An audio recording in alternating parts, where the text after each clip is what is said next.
일단 크게 좀 소개를 드리자면은 암에 관련된 그 보험금 같은 경우에는 크게 진단비, 그리고 수술비, 그리고 입원 일당, 그리고 질병 후유 장애, 그리고 항암 방사성 약물 치료비, 그리고 실손의료비로 나눌 수 있습니다. 크게 이렇게 나눌 수 있다는 거고요.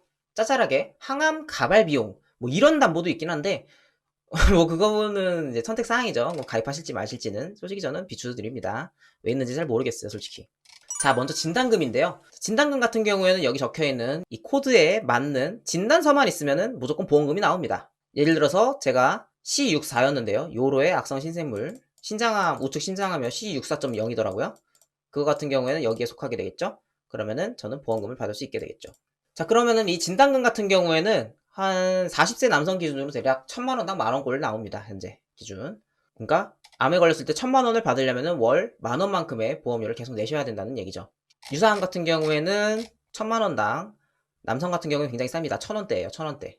유사암은 가입 조건이 있어요. 유사암 진단비에는 일반암과 1대1로 가져가야 한다는 게 현재 전반적인 공통사항입니다. 전업권. 최소 조건이에요. 최소 조건. 그리고 이제 수술비라고 되어 있는 이제 담보가 있는데요. 솔직히 이 수술비 같은 경우에는 별로 추천드리질 않아요. 왜냐하면은 암 수술비의 경우에는 일단은 무조건 수술을 해야만 보험금이 지급이 된다는 조건이 있습니다. 그와 동시에 암 근치 근본술이라고 완벽하게 암 부위를 제거를 해야만 보험금이 지급된다는 조건이 있어요. 그러면서 보험료 자체는 진단금과 크게 차이가 없습니다. 물론 진단금보다는 조금 더 싸요. 그리고 수술비 같은 경우는 이제 회당 지급이라서 수술을 여러 번 하게 된다면은 좀 더 좋을 수는 있겠지만 수술을 오히려 안 하게 되는 경우도 좀 잘 생각해 보면은 좋은 담보 가성비가 좋다고는 할 수가 없습니다. 때문에 여러 보험 설계사분들이 다 수술비 같은 경우에는 가성비가 좋지 않으니까 진단비를 먼저 챙기라는 식으로 얘기를 하는 거고요. 그리고 수술비 중에서도 보통 일반적인 수술비들은 이제 다른 특정 질병에 대한 수술비들이 많은데 이 종수술비, 생보사 상품인데 종수술비랑 1에서 5종 수술비랑 그리고 이제 일반 질병 수술비에서도 받을 수가 있습니다. 종수술비 같은 경우에는 이제 말씀드렸다시피 생보사 약관인데 요즘 손보사도 다 팔고 있죠. 종수술비 같은 경우에는 1에서 5종까지 나뉘어 있고 이제 수술의 중한 정도, 수술이 얼마나 이제 큰 수술이냐 그런 거에 따라서 1에서 5종까지 나뉘는데요. 이제 5종으로 갈수록 큰 수술이라고 보시면 되면서 큰 수술이라고 보시면 되고 더 많은 보험금을 지급한다고 보시면 됩니다. 그래서 이제 암 같은 경우에는 5종에 해당되고요. 그 중에서도 이제 기타 피부암 3종 뭐 이런 식으로 3종, 3종 내시경 수술, 카테터 고주파 이거에 대한 악성 시스템 수술은 3종 이렇게 되겠고요. 그리고 제자리암 경계성 종양에 대한 수술은 이렇게 일반 질병 및 상해 목적의 수술에 대한 항목을 적용을 받습니다. 그러니까 유사암 같은 경우에는 별도로 그냥 일반적인 종수술에 대한 약관을 적용한다는 뜻이에요. 예를 들어서 폐에 대한 수술이면 폐에 대한 수술이 뭐 몇 종인데 그거에 대한 보험금을 지급하겠다. 뭐 이런 식이죠. 그래서 이러한 종수술비, 감마나이프, 방사선 조사, 그 방사선 치료도 3종 수술비에 준해서 보험금을 지급한다. 근데 3종 수술비 같은 경우에는 보통 100만원 정도 수준입니다. 근데 회당 100만원이면 꽤 괜찮죠. 60일 이내에 1회, 그러니까 60일마다 한 번씩 100만원 지급. 그래서 이러한 암 같은 경우에는 현재까지 진단비, 수술비 중에서도 암 수술비와 종수술비, 그리고 질병 수술비까지 받을 수 있고요. 그 다음은 이제 입원 일당입니다.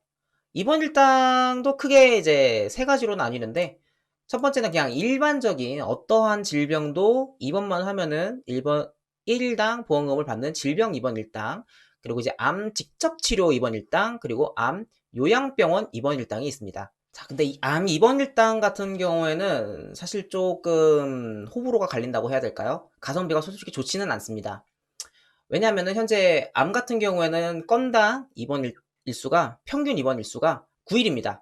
암으로 입원을 하게 되면 평균적으로 9일만 입원하게 되는 거예요. 그 이후로 이제 요양병원에 들어가는 건 포함이 되지 않기는 한데 9일 입원을 하게 되면은 예를 들어서 1일당 5만 원을 받는다고 가정했을 때 9, 5, 45, 45만 원을 받겠다고 이 담보를 가입하게 되면은 조금 애매합니다. 사실 큰 돈을 받는 것도 아니고 너무 짜잘한 돈을 받게 되는 거라서 차라리 이 돈을 좀 더 진단금 쪽으로 투자를 하시는 게 오히려 가성비는 훨씬 더 좋습니다. 그리고 이제 직접 치료 입원 일당이랑 요양병원 입원 일당이 조금 분쟁이 있는데 직접 치료 입원 일당 같은 경우에는 말 그대로 암을 직접 치료하기 위해서 입원을 하는 거예요. 암 수술을 하기 위해서 그 전에 입원을 해가지고 수술 후에 이제 입원을 하는 것 모두 이제 직접 치료 입원 일당이고, 근데 병원에서는 이제 일찍 쫓아내죠, 사실. 저 같은 경우에는 수술하고서 한 3일인가 만에 쫓겨났는데, 어쨌든 암으로 이제 입원을 한다고 해서 이제 크게 입원을 오래 하진 않는다라는 내용 꼭 알고 가셨으면 좋겠고요. 가장 긴 게 이제 췌장암 쪽인데요. 그게 20이 몇 일 정도 입원을 해요. 직접 치료로 20 몇 일 정도 입원을 하는데, 20 몇 일이라고 하더라도 뭐 1일당 뭐 5만 원이 쳤을 때 대충 한 100 몇십만 원 정도 수준이죠. 별로 추천을 드리진 않습니다. 차라리 그 돈으로 진단금 가입하세요. 그 다음은 이제 질병 후유 장애인데, 질병 후유 장애라 함은 이제 약관에서 정한 후유 장애율이 있어요. 간단하게 표를 보여드리면 이런 식으로 이제 지급률이 다 나뉩니다. 뭐 한쪽 다리 발목 이상 입었을 때 뭐 60% 뭐 이런 식으로 되어 있는데, 뭐 치매에 걸려서 뭐 정신행동에 극심한 장애를 남긴 때 100%, 극심한 치매, CDR 척도 5점, 사실 이거는 거의 불가능하죠. 보통 우리가 굉장히 심한 치매라고 보기 시작하는 게 3점 정도부터인데요. 이게 60%. 그러니까 그리고 이제 우리가 일반적으로 치매보험에서 말하는 그 생활비 받는 치매보험 있잖아요. 생활비를 받기 시작하는 딱 척도 점수가 이 정도입니다. 3점. 60%면은 이제 예를 들어서 내가 후유장애 보험을 한 뭐 3천만 원을 갖고 있다. 그러면은 60%면은 6, 3, 18, 1,800만 원을 받게 되겠죠. 그런 보험이에요. 근데 이제 암 같은 경우에는 그 후유장애가 이런 식으로는 아닙니다. 보통 암 같은 경우에는 이제 장기 쪽이 아무래도 많죠. 그래서 보시면은 이렇게 비뇨생식 기능에 심한 장애를 남길 때 50% 이런 식으로, 그리고 이제 50%면은 아까 3천만 원 기준 1,500만 원을 받게 되는 거죠. 그리고 자궁 같은 경우에는 여성 생식기죠. 여성 생식기 같은 경우에는 자궁 적출 시 50%를 봅니다. 여기 있네요. 심한 장애를 남길 때 이거에 해당이 됩니다. 이거였네요, 그냥. 다만 이제 암 치료를 받는다고 해서 반드시 장기를 뭔가를 적출한다거나 장기에 후유장애가 남는 것은 아니기 때문에 뭐 받을 확률 자체는 크지는 않지만, 꼭 이게 암이 아니더라도 다른 질병 혹은 상해로 인해 이러한 장애가 남았을 때는 보험을 받을 수 있는 이런 후유장애 보험을 꼭 가져가셔야 되는 게 좋겠죠. 어쨌든 이렇게 암은 이제 질병 후유장애에서도 충분히 보장을 받을 확률이 있다라는 걸 말씀드리는 거고요. 그리고 항암 방사선 약물 치료비라는 또 담보가 따로 있어요. 항암 방사선 약물 치료 시 이제 최초 1회에 한해서 이제 가입 금액 보통 한 500만 원, 뭐 아니면 1000만 원 이렇게 가입을 하시는데,